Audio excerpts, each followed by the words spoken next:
اقف يا استاذ، انا بقول الحق مهما حصل. حضرتك بتبوس ايد صفوت الشريف وده فيديو. الموضوع ده لم يحدث، ولكن اذا كان حدث اطلاقا يا دكتور. لا، الموضوع ده لم يحدث. الموضوع ده لم يحدث. انت بتطبق طول الوقت نظريه المؤامره ودي حاجه غريبه جدا. أرجوز دكتور محمد البرادعي، انا عايز اساله سؤال، هو يعرف اذا كانت الست في الفلاحين بتزغط ذكر البط؟ خد المفاجاه دي. انت عارفه ان انا سايبنا عيله البرادعي؟ اللي بيضحك على كلامي الجهلاء. حضرتك مصدق نفسك كده؟ يعني ايه مصدق كده؟ يعني ايه مصدق؟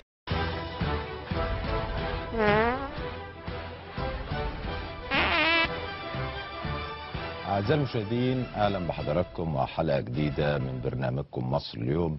الله العظيم وأقسم بالله الذي خلقني وأنا مش منافق ولا هجاص، أنا بقول الحق. يا أعزائي المشاهدين، ما أثارني وما جعلني استثار أنني تحدثت منذ فترة وأنا جالس هنا عندما كان الديكور مختلفا، وكنت أجلس في الشرفة الخاصة بالاستوديو. يا مبارك خد قرارك، يعني ربنا يخلينا فخامة الرئيس. بصراحة يعني أنا شايف إن الوحيد وبإخلاص، ما بقولش كده يعني علشان أنا خايف أو حاجة، لا أنا بقول بإخلاص، الوحيد الذي يعمل بكل ما أوتي من قوة من أجل هذا الوطن في هذا الوطن هو الرئيس مبارك، بأمانة يعني. الحزب الوطني الديمقراطي، كلمة ديمقراطية يطبقها الحزب الوطني داخله. والله العظيم وأقسم بالله الذي خلقني وأنا مش منافق ولا هجاص، أنا بقول الحق، لأن أنتوا عارفين كويس قوي أنا بتكلم وبنتقد الوزراء الفشلة إزاي، انتقادا شديدا. مفيش حد في مصر بينتقد زي. طيب مش كان ممكن الحزب يفصلني؟ ما هم الوزراء دول جايين ازاي؟ ما هي الحكومة هي حكومة الحزب، حزب الأغلبية الكاسحة، ولكن اسمه الوطن الديمقراطي. وإذا لقوا الذين آمنوا قالوا آمنا وإذا خلوا إلى شياطينهم قالوا إنا معكم إنما نحن مستهزئون الله يستهزئ بهم ويمدهم في طغيانهم يعمهون. والله العظيم وأقسم بالله الذي خلقني وأنا مش منافق ولا هجاص، أنا بقول الحق. أتكلم على صفوة الشريف. ألم يخرج صفوة الشريف ولم يحاكم سنة 68 برضو في قضية انحرافات المخابرات، ويخرج مقدم وكان اسمه الحركي موافي، ويخرج مقدم من الجيش معاش من المخابرات معاش؟ الله، طالع معاش يصبح وزيرا. انت بتتكلم عليه طالع معاش ليه؟ لانه كان يقوم بعمليات مخابراتيه قذره ومعروفه، ومش عايزين نتكلم في كانت ايه بالظبط لانها كانت يعني قذره، مش هقول اكتر من كده. هذا الشخص هو نفسه يصبح وزيرا للاعلام. هل يقبل هذا؟ انت بتتكلم على دوله فساد. انا اقول لحضرتك بقى وزير الاعلام دوله فساد. طب ممكن اقول لك وزير الاعلام ليه؟ علشان دوره في المخابرات انه كان بيصور، فقال لك الراجل ده حريف تصوير، يبقى يشتغل في الاعلام. وبعدين كان بيصور فنانات، وبعدين برضه هم الراجل عنده خبره. ايوه بالظبط. وبعدين هم عاملين لي فيديو مظبطينه على النت ان انا ببوس. مفيش اي مشكله. انتشار عدد كبير من الفيديوهات على اليوتيوب، من ضمنها فيديو شهير قوي موجود وبقى عليه ارقام كبيره شاهدته، او 2 كمان مش فيديو واحد. بيظهر حضرتك بتقبل يد السيد صفوة الشريف.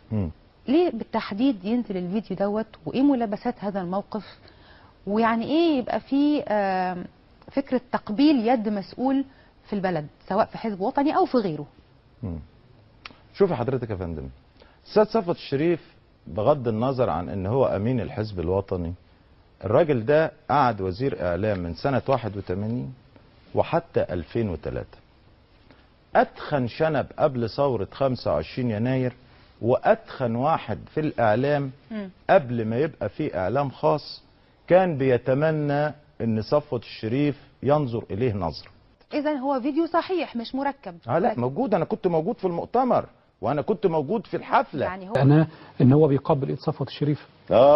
مظبوط. الاستاذ عبد اللطيف المناوي، وانا اجبت على السؤال ده 33 مليون مره، وعشان خاطر انت من المنصوره هاجب عليه. اتفضل.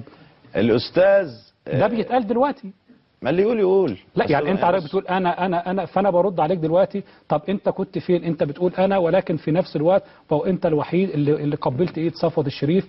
اللي التحقيقات قالت دلوقتي ان هو العقل المدبر لموقعة الجمل. يا فندم لو صفوت الشريف العقل المدبر لموقعة الجمل بس، صفوت الشريف العقل المدبر لفساد مصر. طب بص ده موقعة الجمل دي يعني حاجه هايفه ضمن المواضيع بتاعته. إذا لقوا الذين آمنوا قالوا آمنا وإذا خلوا إلى شياطينهم قالوا إنا معكم إنما نحن مستهزئون الله يستهزئ بهم ويمدهم في طغيانهم يعمهون.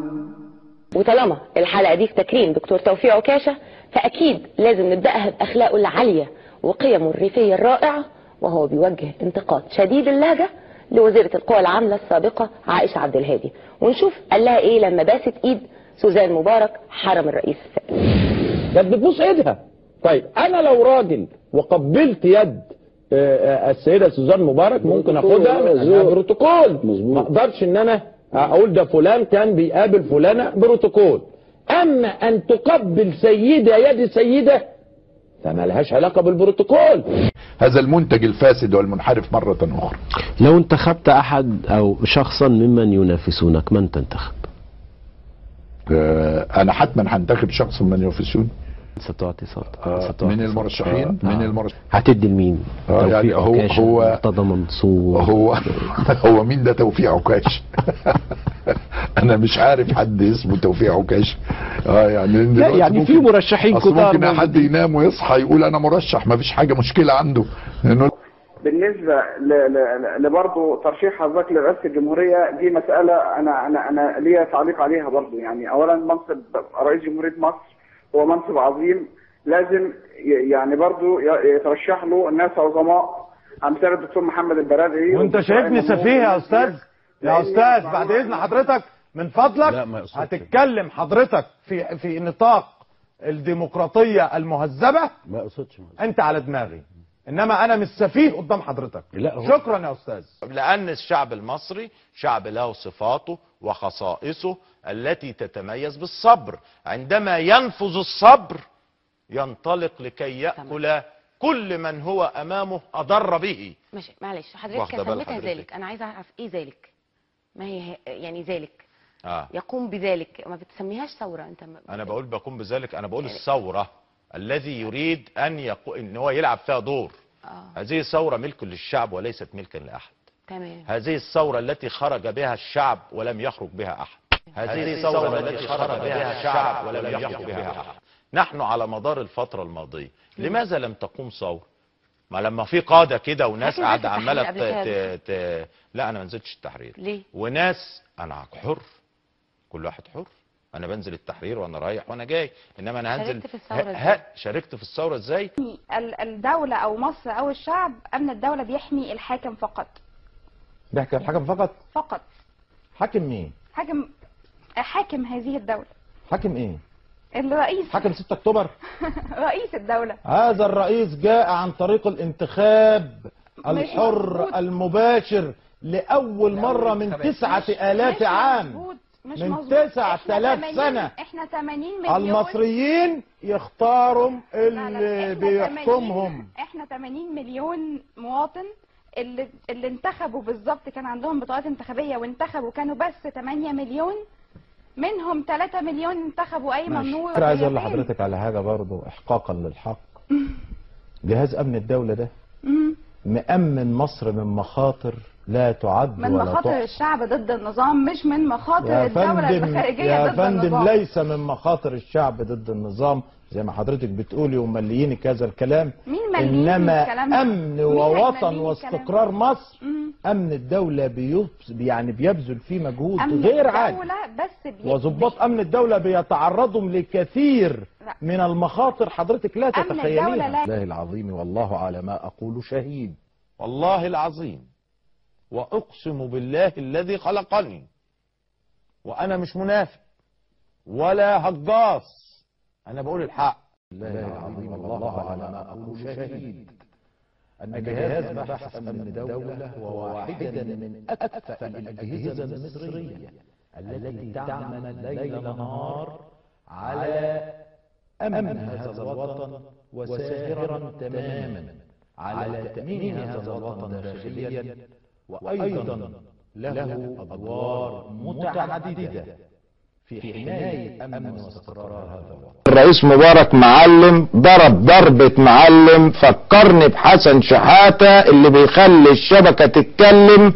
فأنا بقول يا مبارك يا معلم خليت الشبكة تتكلم، وبقولها للمرة التانية حسني مبارك يا معلم خليت الشبكة تتكلم وعملت عمايلك وانت ولا ليك دعوة بحاجة، وربنا يديك الصحة. ربنا يخلينا فخامة الرئيس. بصراحة يعني انا شايف ان الوحيد وبإخلاص، ما بقولش كده يعني علشان انا خايف او حاجة، لا انا بقول بإخلاص، الوحيد الذي يعمل بكل ما اوتي من قوة من اجل هذا الوطن في هذا الوطن هو الرئيس مبارك، بأمانة يعني. ولو كان لافاشكري سمع كلامي، لافاشكري لو كان سمع كلامي وانا قاعد عمال اقول هنا اهو من نفس القناه ده اهي ومن نفس البرنامج ده اهو الوزراء الفاشلون، الوزراء الاغبياء، الوزراء الذين لا يصلحوا ان يكونوا رؤساء وحدات محليه 7 8 اشهر، يقوم لافاشكري يسيبهم يقوموا يقفلوا لي انا القناه. اما اشوف بقى عصام شرف هيقفل لي كمان القناه ولا لا؟ ما هو كان ايه عصام شرف؟ ما هو كان وزير فاشل في النقل والمواصلات مع احمد نظيف، احمد كلين. فاكرين احمد كلين؟ انتوا فاكرين؟ الحزب الوطني الديمقراطي، كلمة ديمقراطيك ديمقراطية يطبقها الحزب الوطني داخله. والله العظيم واقسم بالله الذي خلقني وانا مش منافق ولا هجاص،